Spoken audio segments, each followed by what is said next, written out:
Hey guys, welcome back to the Sal Patera channel.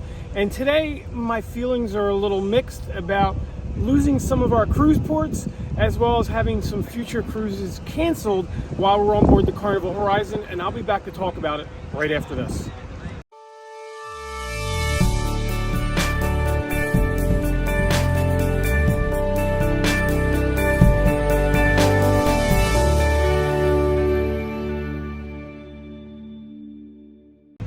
Hey guys, welcome back, and today we're on the Carnival Horizon. I'm in Aruba and we're having a blast as far as our cruise goes. Now, right now it is November 30th, 2021, and this cruise has been a little weird for us. When we first left Miami, about an hour afterwards, we were told that there was a medical emergency on board, which there was. Somebody had a heart attack, and we turned around and went back towards Miami as the Coast Guard came out to meet us on board the ship and take the sick passenger off. I am told that passenger is okay, thank goodness.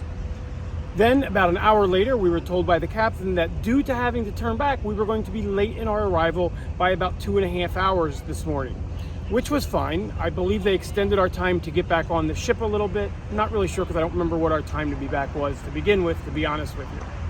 But then this morning we woke up with a knock on the door and found that the ship was actually having propulsion issues and that 2 of our 4 ports in the Dominican Republic are going to be skipped. So instead of having 2 ports, we'll only have 2 today and tomorrow. And then our last ports are going to be skipped so that we have time to head back to Miami. And then I also found out just today that 2 other sailings afterwards that we're not actually planning on being on will be canceled due to the propulsion issues. Let's let this bus go by for a second so you can actually hear me. So I took that letter and I put it on Facebook in one of my groups, and the reaction was immediate. Some people were saying how disappointed and frustrated they were that we're missing a couple of ports rather. And some people were just chewing those people out saying, hey, it's in the contract with Carnival, you roll with the punches, and you shouldn't be on here complaining about it. So I wanted to talk about my reaction to those posts because I feel that there is, for me at least, a mixed emotion. I can see both sides. If you're paying thousands of dollars for a cruise, I think one lady on there had 3 cabins and she paid almost $6,000 to $7,000 for the 3 cabins, and she was rather upset that we're missing those ports. So to that I can say this: yes, it is in Carnival's contract that this can happen. I mean, after all, this is a moving vessel with lots of parts, and just like your car at home, sometimes they can and do break down or have issues, which can cause you to miss some ports and have to head home. But I can certainly understand the passenger's frustration as well, as you paid thousands of dollars for a vacation just to the cruise line, as well as transportation costs, getting there, hotel rooms that you worked a lot of hours to make that money, and then this may be your only vacation for the year, and now it's cut short. I know in our case, my wife was really looking forward to going to one store in the Dominican Republic for a long time to pick up something that they only sell there. We even paid to have an extra empty suitcase on the airline so we would have room to bring it home. And she was extremely disappointed when we found out that we're missing those 2 ports. Can you do anything about it? No. Is it avoidable? No. I mean, like I said, things can and do break down.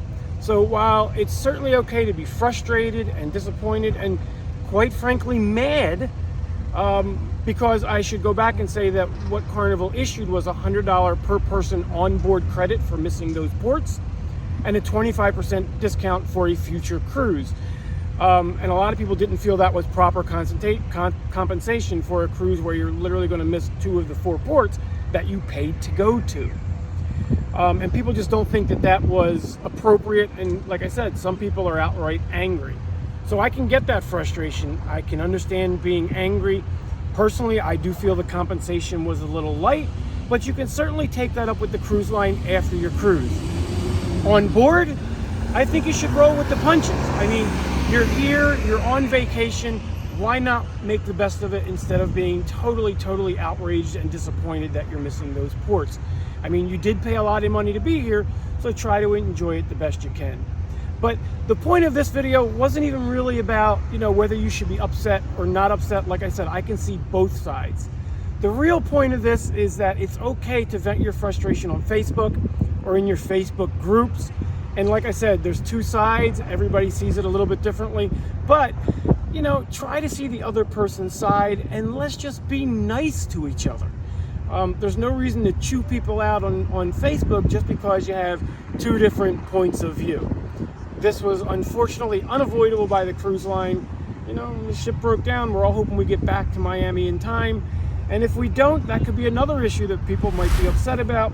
But again, there's not really anything you can do. You kind of know when you book your cruise that the chances are something could happen on board. I mean, nobody's that naive that you haven't seen this happen in the past on some cruise lines, on some sailings. So that's my take on it. I hope I wasn't rambling too much, but just be nice to each other.